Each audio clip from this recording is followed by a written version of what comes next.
And we are actually going to be starting have a off hot special. as well because we have Dave Roberts joining yes. the show. Come on. Oh, yes. Let's go. Right now. Let's go. He's Let's make walking it happen. as Here he is. This is how we go. We are going live. What's up, It's dude? the greatest show on TV. You got It that is. right. Come I'm on glad in. you Here, think let's just so. do this. I think That's so. right, that's right. How How are we you? doing, Dave? Amazing, Wait, amazing. you are in a hoodie right now. Are you not a sweaty guy? I'm not a sweaty guy. It's cold in my office, and I'm certainly a little overdressed right now. I'm a creature of habit, and yeah, I got a bad weather report, clearly.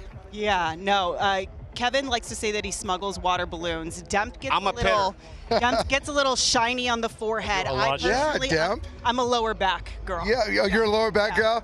Yeah, you know what? The thing is, though, is that I'm not much of a sweater, and you guys can see, even in games when I manage, I wear a jacket when it's not that cold, because what I will say is, and it has no tie to right now me overdressed, is that when I get cold, things speed up on me, and I get nervous. So when I'm warmer, Okay. it seems like my heart rate sense. is a little bit slower. Well, we are so happy to have you, Dave Roberts, for the Sage Manager interview, and we have to get to the first thing that everyone's wondering about, and that's a shakeup to the lineup. Can you walk me through some of the decisions? Yeah, I think the first part, you know, I wanted to try to create a little bit more offense, and then if you look at the 9-hole Alex calls in the lineup, and I felt that having somebody who has an on-base pedigree, I feel like he'll give those good at-bats for Yasevich and whoever else to potentially give somebody on base for Shohei. So I think that's one part of it. And then with Will and Mookie, I just felt that that's just, I wanted to give these guys a different look. I think Will, to be quite frank, is swinging the bat better. And so give him, you know, another look, and texted both those guys last night, and they gave me the thumbs up and ready to go. You know, That's it's all funny. they reply back is with a thumbs up emoji, or do they thumbs up the text? So full transparency, I I want talked to full. Mookie, had the conversation, and then Will Smith gave me the yellow Thumbs up. See, yeah, some guys are emoji guys. Not even a flesh-colored I thumbs think up. it was not a flesh color, it was a yellow, and it was an I.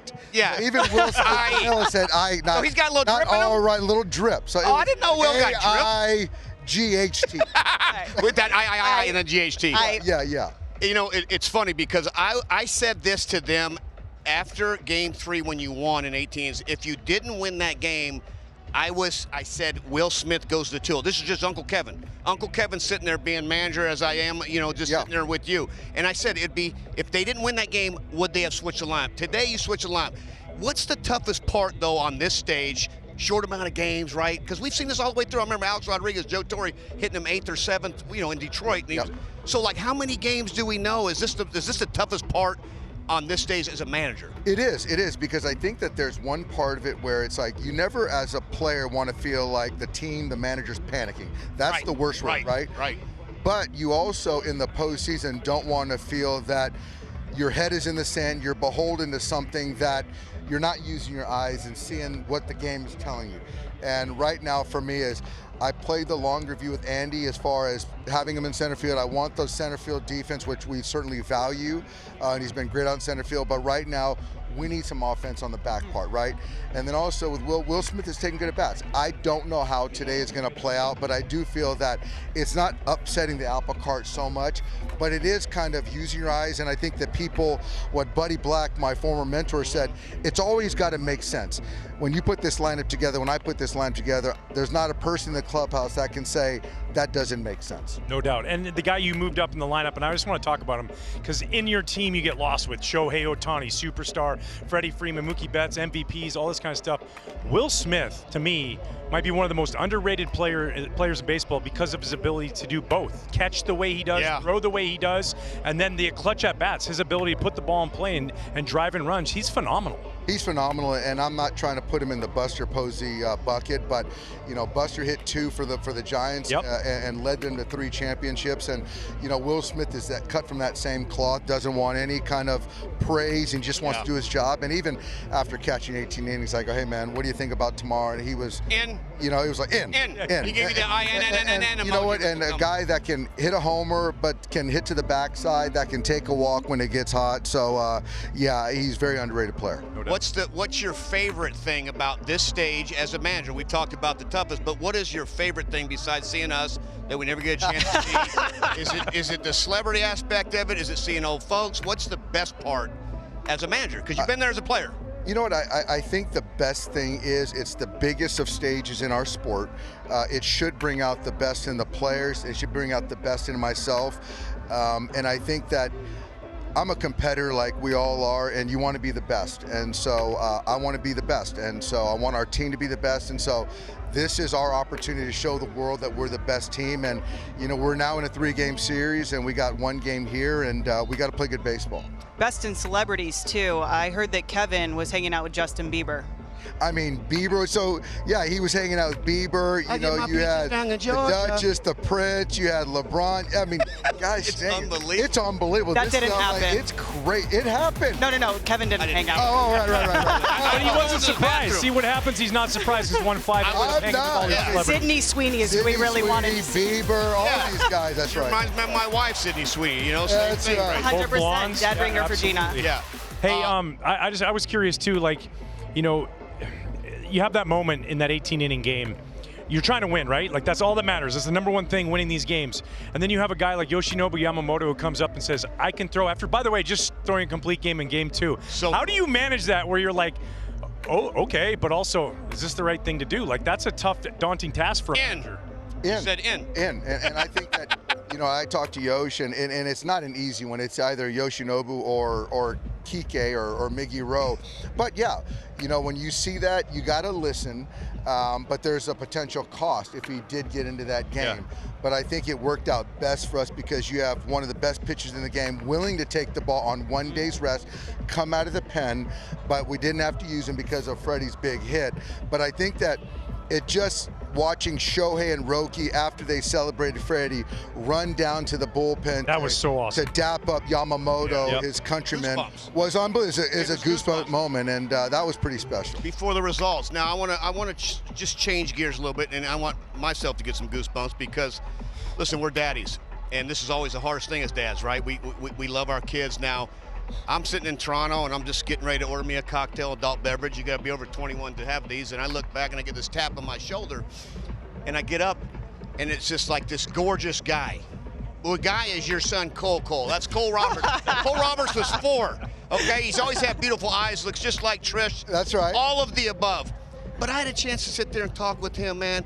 I want you now, I know this is uncut, but I want you to tell the world or our families at home that watch, because that's all we have, but give me a little update on Cole because he's playing ball. He went to LMU. Yeah, I appreciate it. No, because this is a family show. No doubt. Family Yes. show. This is a family and show. Uncle Kevin's making you talk about Kobe. Like somebody say, brag about your kid. I want you to brag and tell me his little journey right now. I'll tell you this. It's like he's the greatest person in the world. He's trying to figure out life. He's 25. Whether it's in baseball, he's not actively playing with an affiliate right now, but whether he wants to coach, get in the front office, you know, do the business thing, I don't know. I know he's going to land somewhere where he's passionate about making impact. But I will say this, that baseball is so great because he was raised in a clubhouse. Yeah. This guy knew when he was 4 years old, and he still has relationships. I have a picture with him with Mookie when he was 6 years old. That's crazy. At All-Star games, and David's hitting out. them up. You know, now they're going out having cocktails. But it is great because he gets it. And I think the biggest, he has feel, he gets it, and to see my son having a cocktail with him in the dugout club is crazy right now. But again, that's what baseball lends itself to. But that's not it. We went up to the commissioner's suite to stop by and say hi, and somebody else was bragging about your daughter. What did they say? With what? Oh, no, and my daughter Emmy worked for the commissioner's office. Oh, I thought you said my daughter. Yeah, your daughter, yes. Tell them what they said. They said she was the greatest intern they've ever had, worked harder than anybody, and that was said in the commissioner's office. Is that right? Yes. Yep. No, that's amazing because commissioner's office gave her an opportunity to work there as an intern. Yes. She's a 4th year at Stanford and going to go to law school, but she had that experience to kind of get on her own, live in Midtown, work in the commissioner's office, and she she grew up this past winter, so that's been fun for me. And I'll tell you this, just like you, she would rather sit and watch a baseball game than be anywhere else. And she's like, Dad, why are you playing so-and-so? Why does he always swing at the slider down below? And I'm like, baby, I hear you. I don't know. Now, when she was going out late at night in Manhattan, did you make her Uber home? Whoa. Earmuffs, please. Earmuffs for Dad. Uber home, and the girls. Same with my Uber parents. Black. But Uber Black. Always, it's like yes. in the background, it's like, hey, we'll take care of the Uber, but just get that. Well, my dad needs to close on a couple more houses. Maybe he'll let me take the Uber black home. Hey, one more of your kids I want to talk about that you've kind of raised, and he's getting ready to go off on his own too. Clayton Kershaw, and you bring him in the bases loaded, and to see that moment where he gets out of that on this big stage in his final send-off here this last season, how cool was that moment for you to take in as somebody who's been with him for so long? It was one of the greatest, and for me, I've been with Clayton for 10 years. So that's unbelievable. It's unbelievable. 10 years we've been together, and Skipper's been having led the couch for 10 years. I know. Big office. And I've had a chance to see a lot of great moments with Clayton, and we've gone through some lows together. You know, and that's part of it, right?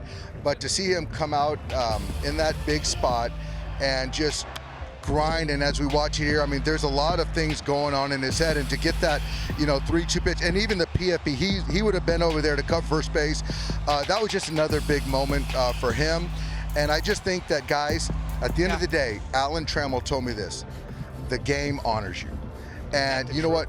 Clayton Kershaw right now is in the pen, short sleeves, doing his thing, getting ready for Game 5.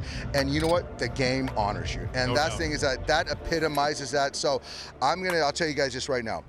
We have a 3-game series right now. I'm going to go and bet on people. So whatever that means with my managing, isn't that the truth? And that's the postseason. You got to bet on people, bet on the heartbeat, and Clayton's one of those guys that you just have to bet on. I just love hearing that so much. It's the trust. It's a trust. You know who you are, whether or not you go over 4. But if Dave Roberts is in my lineup leading off, he's going to grind out at bats. If he gets on base, he's going to steal bases.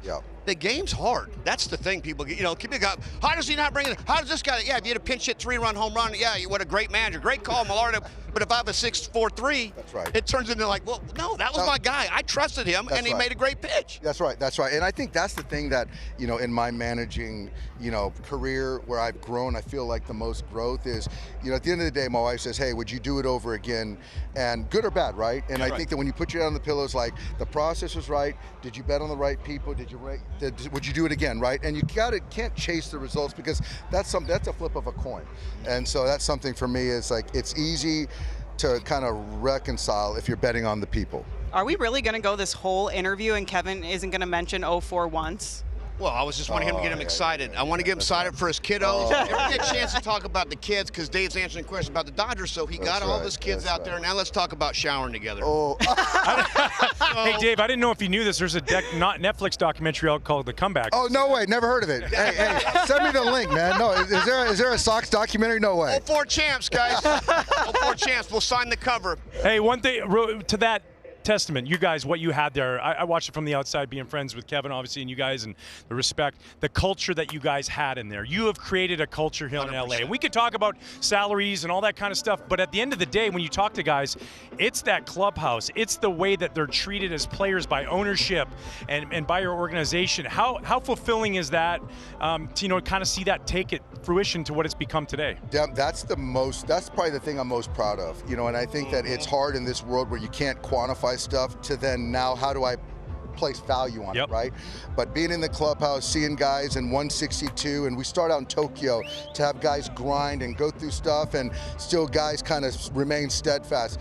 I feel very proud of that, but it is a lot easier when you get guys like Freddie Freeman, Mookie Betts, that October, the leaders are the guys, and they're cut from that cloth, and they kind of echo what I believe, and we believe in the same things. And then when you get younger players that come into our clubhouse, our culture, that's the standard, and I think that's a big part. And I will give John Schneider, the Blue Jays, and Mark Shapiro, Ross Atkins a lot of credit, because seeing these guys from the other side, they got similar culture. They punch back. They do, and you got to give props to those guys. So this can be it's a great series. It's going to be a great one, and for the fans, we got a lot of good baseball ahead of us. Doc, always a pleasure having you on. One of my favorite secrets ever is that you're a big club cuddler.